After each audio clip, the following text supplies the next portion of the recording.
Welcome back to Aether Hour, everybody. I am your host, Conrad Franz, joined as always by Dimitri Kalyagan, and returning guest Ryan Dawson is here with us today. We're going to have him on to talk about some other issues, but in the meantime, since the last time Dimitri had his fantastic conversation with him, which if you haven't heard, it's linked down below, be sure to check it out.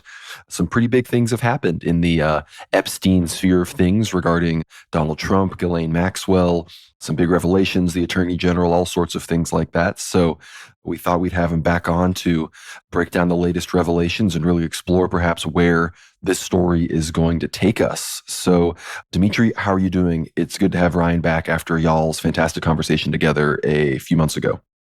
No, absolutely. I'm very excited to be here. Episode 79 of the Aether Hour, when we previously had Ryan on exactly 11 episodes ago actually, was quite insightful, actually. We had a very detailed conversation about the crimes of Giuffre Epstein, about Giuffre as well, one of his main victims and one of the main people who's come out and exposed the very degenerate, I would say, pedomanic ring that he ran and all the other criminal activities that this particular group of people had engaged in. So we had a very great discussion. Definitely check that video out. But Ryan, it's good to have you. Sort of before we begin, given our audience is probably very well acquainted with your work, we'll have your Substack link down below, as well as your webpage and all the other resources, which I think people should definitely check out.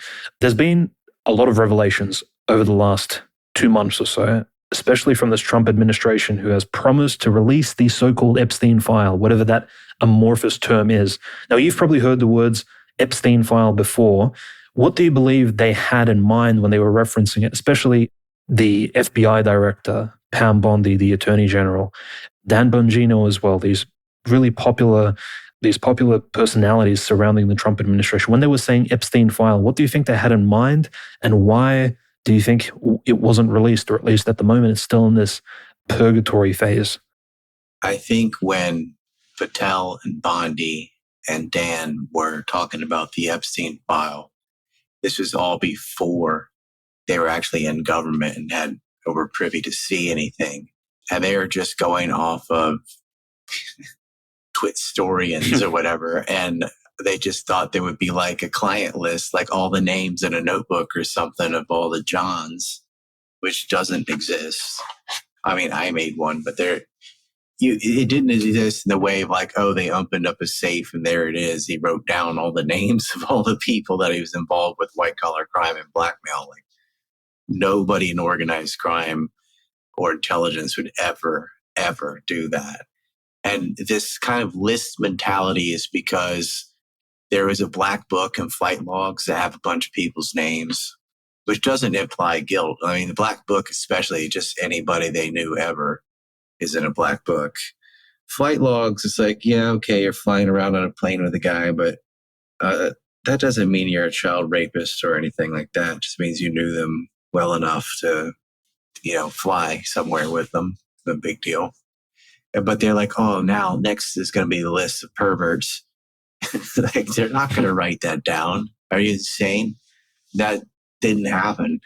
Now, the other things, it's not like they're useless. They are data points. So if you have something better, like a victim actually naming a person, or an employee of Epstein, or an employee of Glenn Dubin, or one of the people involved, that can be corroborated by not only do you have that statement, but then they're also in the flight log and they're in the black book, then it adds a little bit to it. But alone, those pieces of evidence are kind of weak, and yet it's what they focus on the most. And for the life of me, I don't understand that. What you should focus on the most is the statements from the girls that were getting raped and the lawsuits that paid out over $900 million to victims for commercial sex and human trafficking. That should be the focus of who all was doing this and what was going on, not, oh, look, the flight logs or whatever. And there's this silly notion on the internet of who all went to the island, which it already shows their ignorance, because it's islands, plural. And it doesn't really matter who went to Little St. James. That's the island they're talking about. Because He owned properties in the US and France, multiple locations. And that isn't where the blackmail occurred. Just think about it for a minute. Let's say let's say Epstein owns property in New York and not you, let's say Larry Summers some kid in one of the bedrooms there. What's the first question the cops are going to ask? Why is he in your bedroom? Well, he's a girl. Where did this happen? Your house? Why are they at your house? Why do you know these kids at all? How did they get there? So even if you put a camera in every room, which he did because he's a pervert and he liked to see himself abusing people, if you try to blackmail somebody who's having sex on your property, you've now incriminated yourself. If you go by Mickey Cohen's blackmail rules, number one is never on your own property. You always, if you're going to engage in that kind of thing, it's neutral territory. You get them in a hotel room or something like that and you secretly film it there. You don't do it at your house, obviously.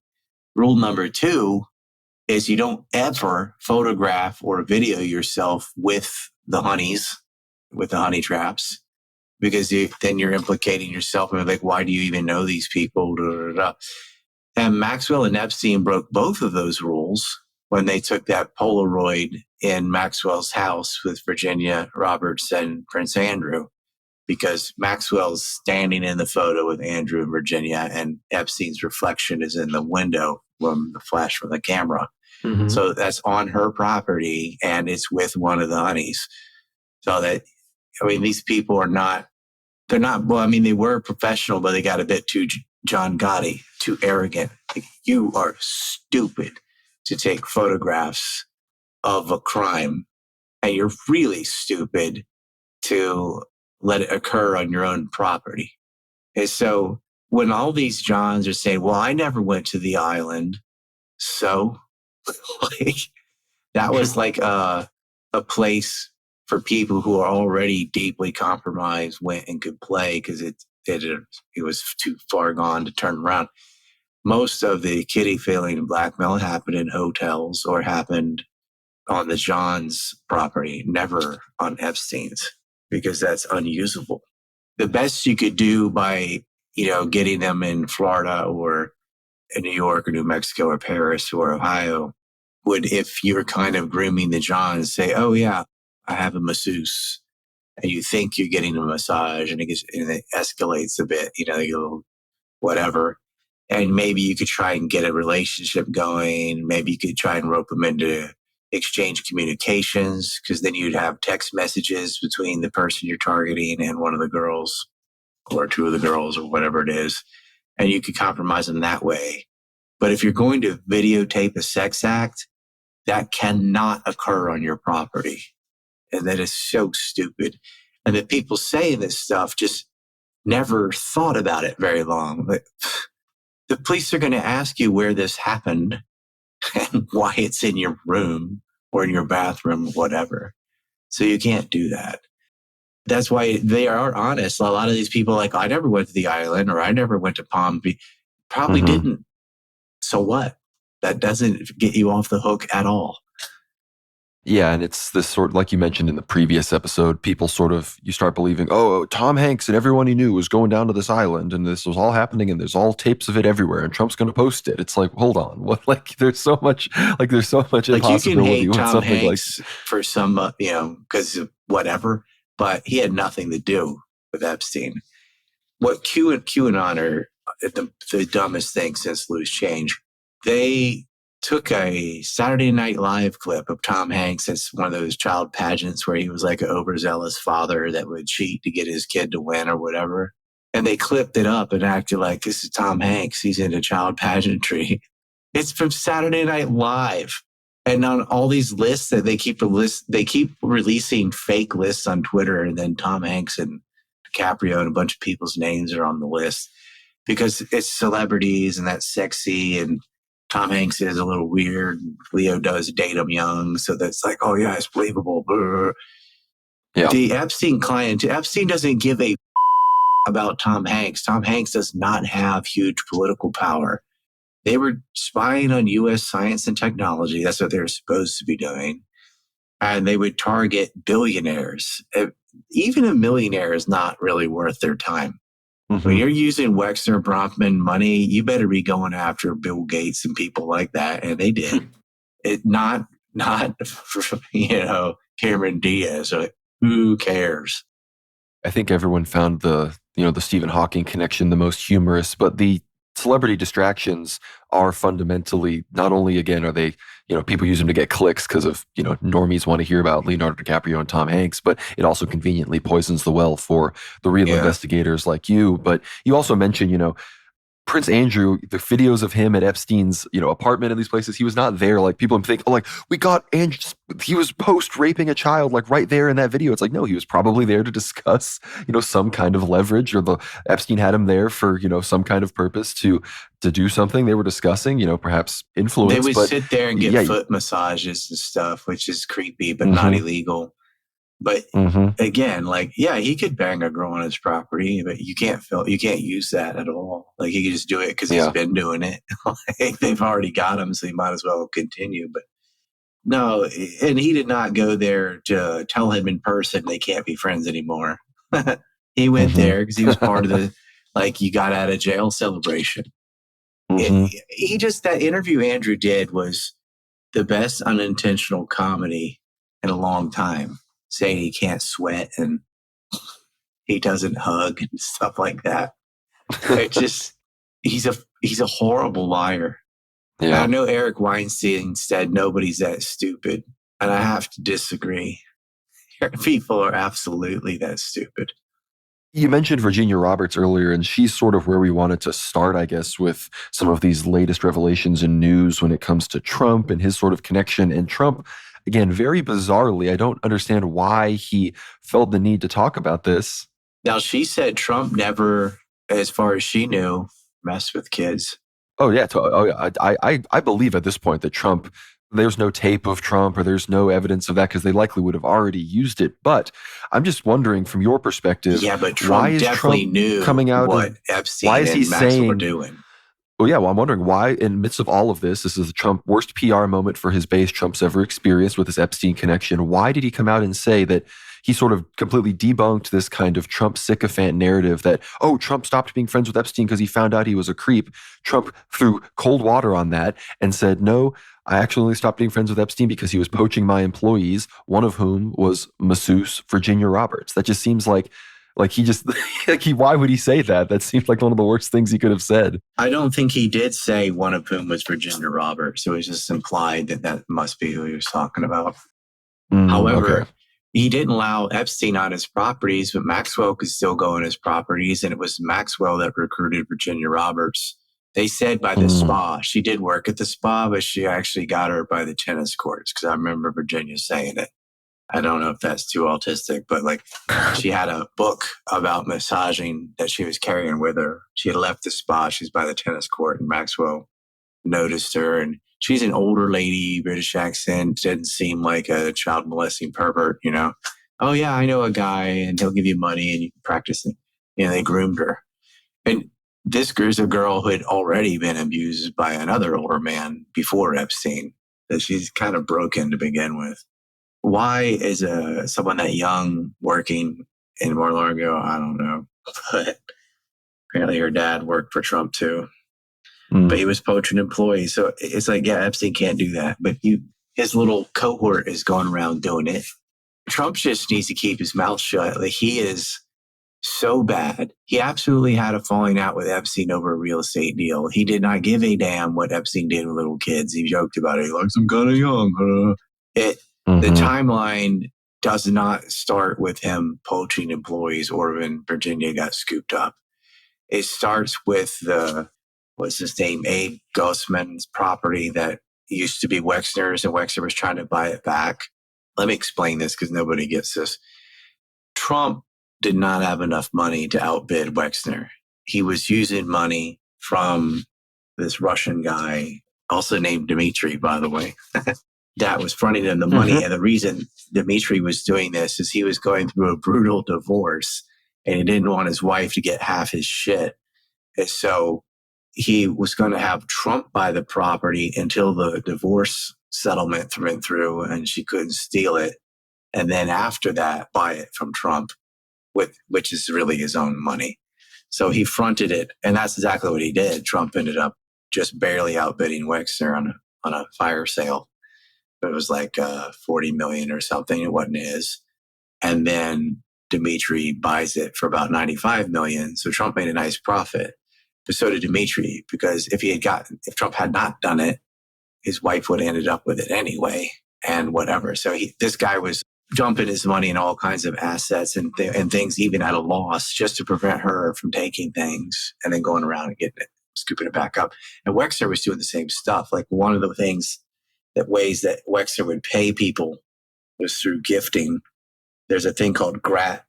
It's usually for family members, but they have a way of finessing this crap. You can do a grat loan and avoid taxes and things. And what he would do is everybody knows this. Epstein was using Wexner's money, and then and he would wash it through his Southern Trust, and he had another company in St. Thomas because Epstein had property. Well, he bought 2 islands, but he also had property in St. Thomas. He had a dock and some other things. And the Virgin Islands had this economic development plan that Epstein was using as a loophole where as long as you spent $100,000 and you had at least 10 employees and you were like furthering the development of the Virgin Islands, you got a 90% tax break. And it ended up being 96% in Epstein's case. Might have had something to do with paying 3 governors in a row.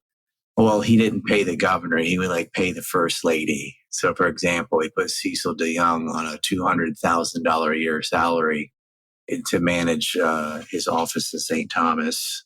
She was there when he brutally raped 2 little girls too, and they were like, "Why?" You couldn't hear him screaming. She's like, "Nah, the walls are too thick." She's full of shit. Wow. She even, and we know this from an email that we have that came out with a lawsuit or the counter lawsuit from JP Morgan, that she's up there saying, here's the language for sex offenders or whatever. They changed the rules for them where you used to get 21-day warning or leeway before you could move. And he got it changed to just 24 hours. But she's saying, here's the language of the bill. Will this work for you? Why are you guys asking some pervert about your legislation on sex offenders and perverts, whether or not it'll work for them?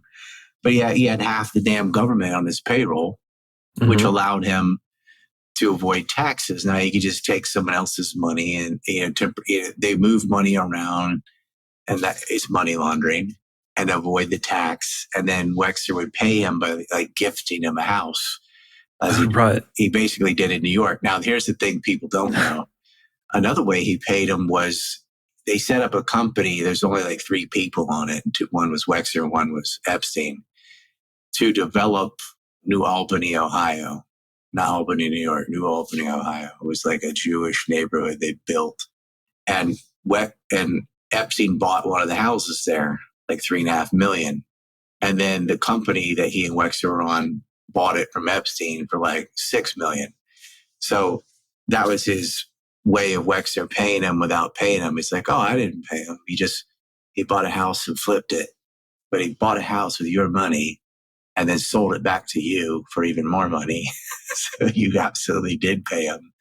So that kind of crap. And that's exactly what Wexner was doing with Abe Gosman. It appears that he was supposed to buy the property back from him. And so he was totally incensed when Trump got in there and outbid him. That messed that up. And then you have Trump saying, oh, remember Russiagate? That was all bullshit. And it was the Russiagate that of the Steele dossier and all that is crap. I've said that the whole time. But Trump absolutely did cavort with Russian oligarchs, just not the scenario the Democrats had before the election. And so he's saying, oh, this is crap. If my name's in the file, well, this kind of stuff will come out. That he was Dmitry Roll. I hate his last name. I'm not even going to try and say it. Rolla Bevol or something like that. Whatever. I always mess up that guy's name, but DR, I used to nickname him, but yeah. And Trump and Witkoff had similar gambit where they would pay him by getting a room in Trump Tower or Atlantic City, where he owned them both. And they would rent out a thing. They didn't even have to live there or anything, but it was a way of absolutely paying Trump was to buy a suite. And they did that with Antonio Galupchik, for example. He had a bunch of Trump properties, but what he was really doing is pay to play for, because Trump, and this isn't just Trump, this is every real estate tycoon in New York and New Jersey. The Kushners as well, right? Yeah. Oh, yeah, the Kushners, big time. You have to work with organized crime. And Trump did with Bob Labuti, Tony Salerno, who he had breaking up, busting the unions and stuff. You have to grease palms. And it is just so decrepit and it's so corrupt, especially New Jersey, but New York too. But I honestly think New Jersey's worse. And if anyone's interested, I did a movie called Trump Zionist Ball and Chain that gets all into the Kushners and the crazy real estate scenario in New York and New Jersey and the Port Authority and all the crap that goes on. It's just so twisted. Every rock you look under, it's like another roach with a roach under the roach. It's awful.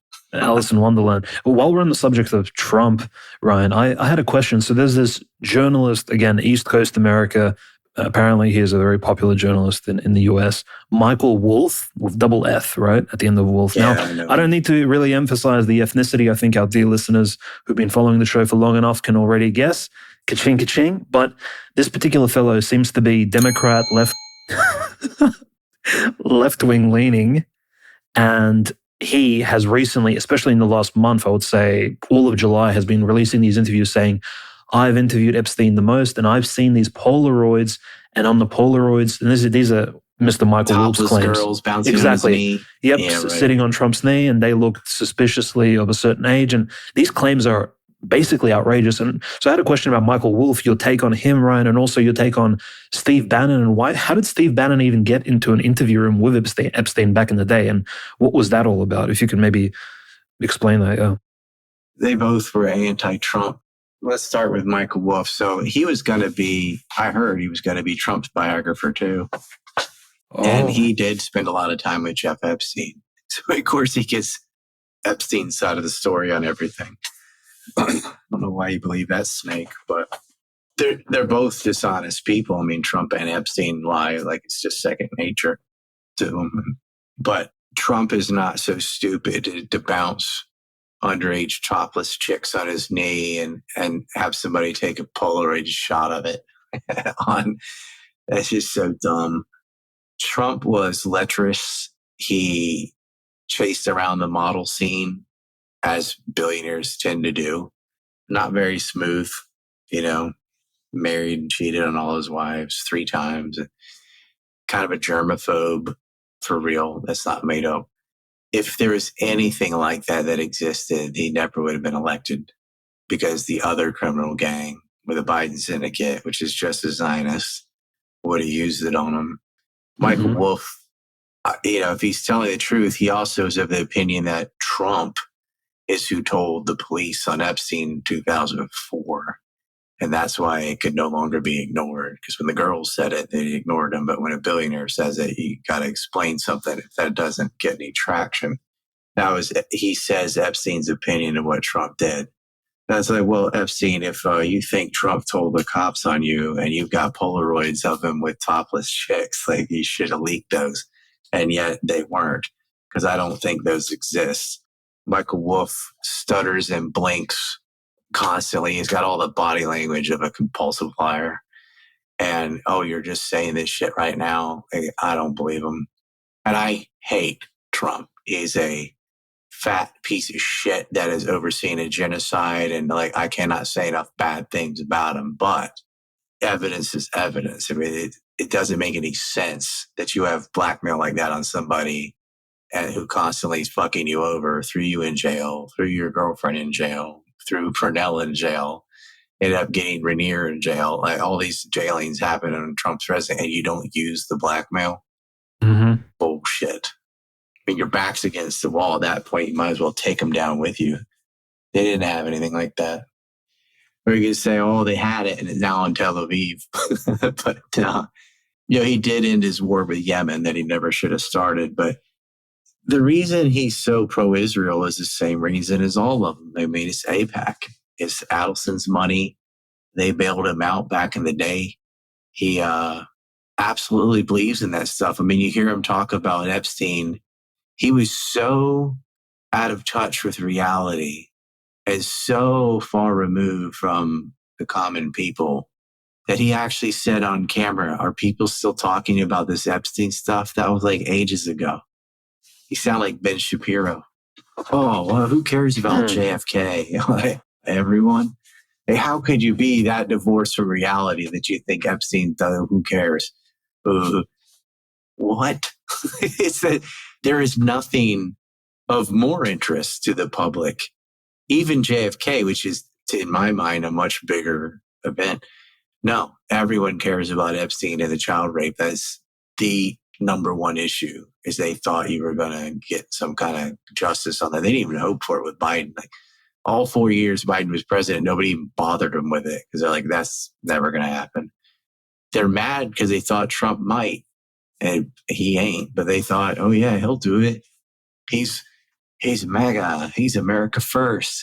Nah, he's just as Israel first as the rest of them. Speaking of Israel first, Ryan, recently Steve Bannon, right? But back to that subject, he actually did say Trump is Israel first. I'm not sure if that was in a positive or a negative light, but Steve Bannon's interviews with Epstein, did Steve Bannon, do you think he knew anything, or did Epstein put on a mask for him? Was that simply just Epstein being sort of himself, like manipulative?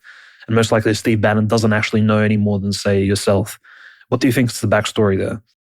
Well, I assume he's got to know something. I don't know, because he's sat there and talked to him. He's got like 2 hours worth of footage with Epstein, but Epstein has every reason in the world to sit there and lie to you.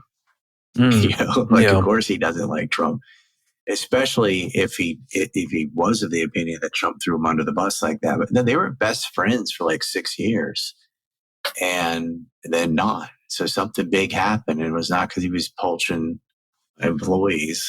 It was that real estate deal. And Epstein was of the opinion, and I know because Maxwell had the same opinion, that Trump didn't have this money. Somebody's fronting this for him.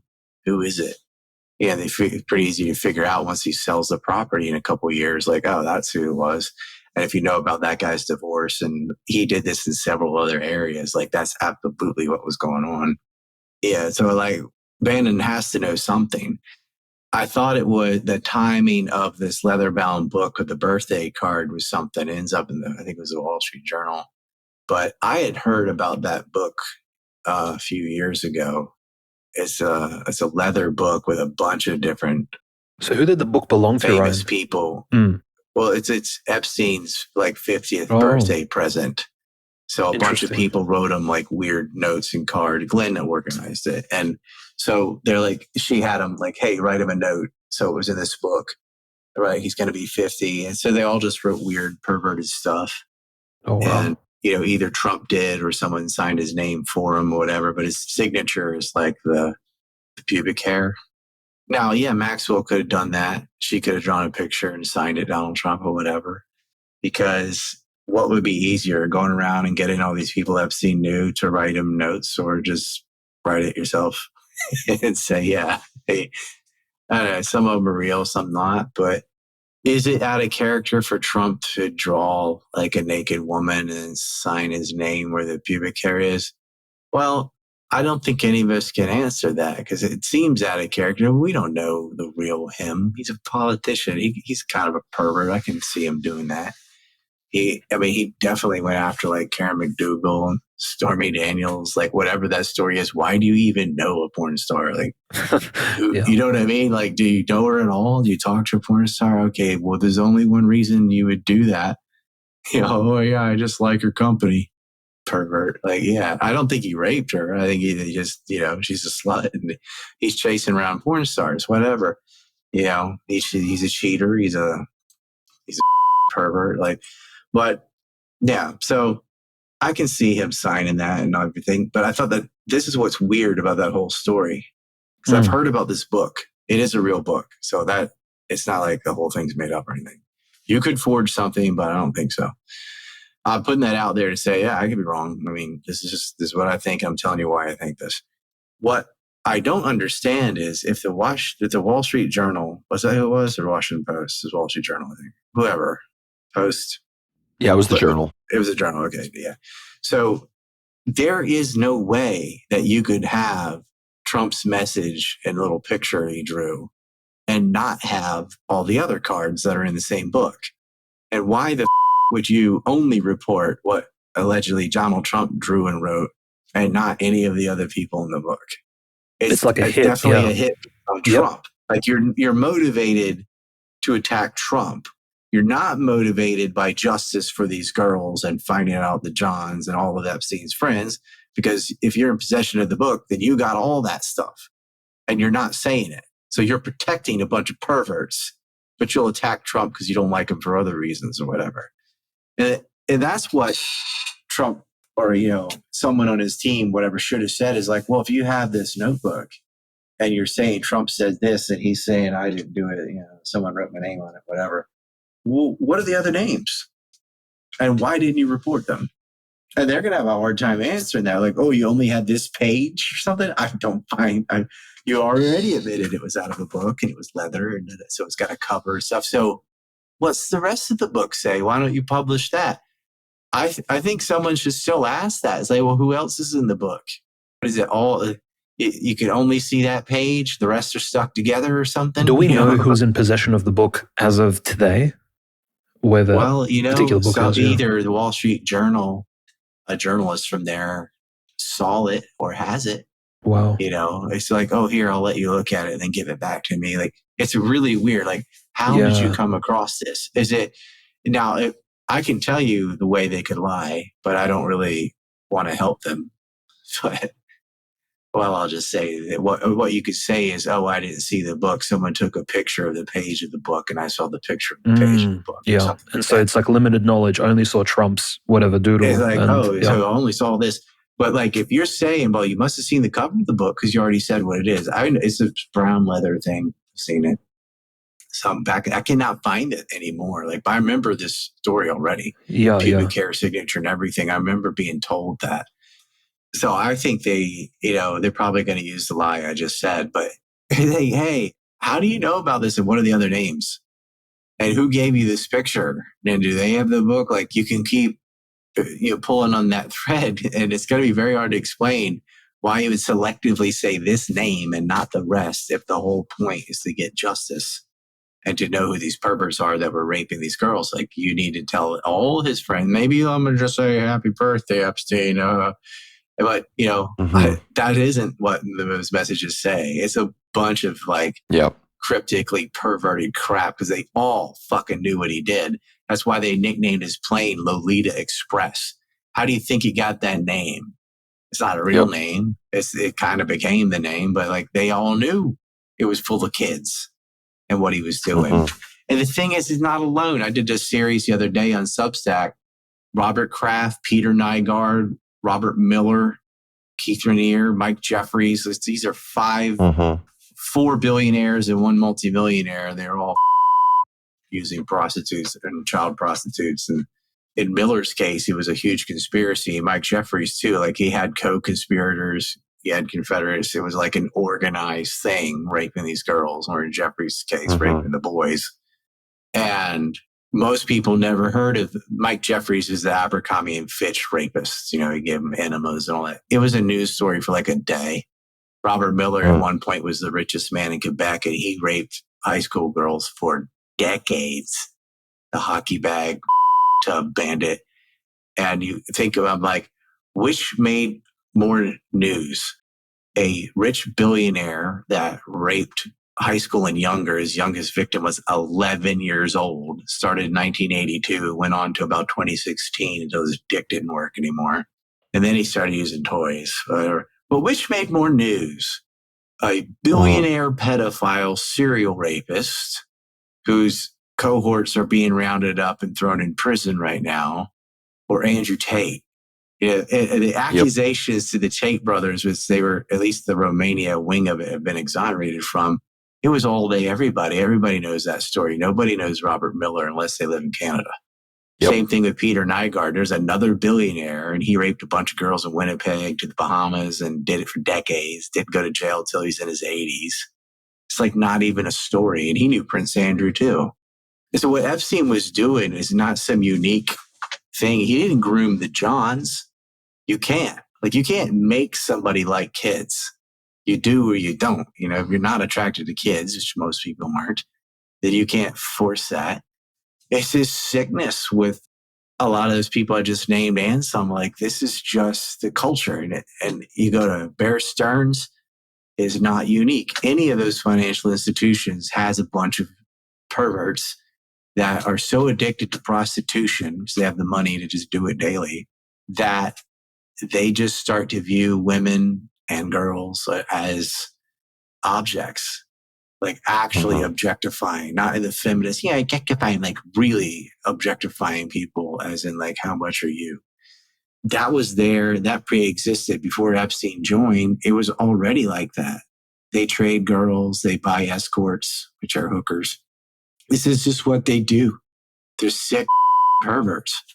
And a lot of, like, Israel's so bad that it's state sponsored. That again and again, Israeli government employees have been caught in child prostitution rings all over South America, Colombia and Brazil, for example, and Mexico and other one, where they've got like rape tourism pamphlets because there's so many Israelis that are into child. So they travel to South America. They will travel there, kid. Yeah. They advertise. And everyone knows Hebrew. about the Israelis, you know, the right of return is Jews in America going and evading justice for being pedophiles That's in the America. thing. They've definitely got the laws set up without extradition. You just flee back to your ethno state and it's okay. Exactly. Well, yes, an ethno state in their mind, I guess. It's just a cult. I call them trans Semites, but a cult state. But if you have a whole own country that, you know, they've tricked about a bunch of people into recognizing and taking seriously as a real diplomatic entity, then you can get away with so much more. I don't even think they're unified around mythology or ethnicity. I think they're unified by their commonality of wanting to kids. Yeah, and genocide, you know, everybody they're within just, a they're billion just square mile radius around them.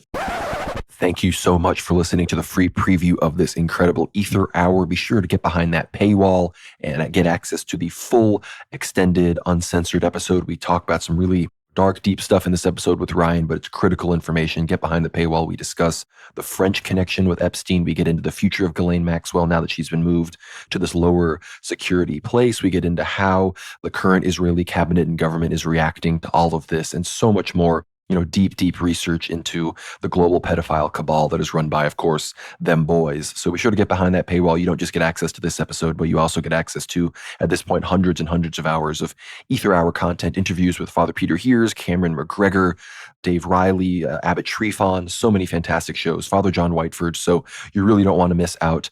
So much good content. You get access to our Q&As and our Discord server as well. So some private channels. Be sure to do all of that, just $7 a month at worldwarnow.co. And we will see you on the other side. Thank you so much for listening and God bless.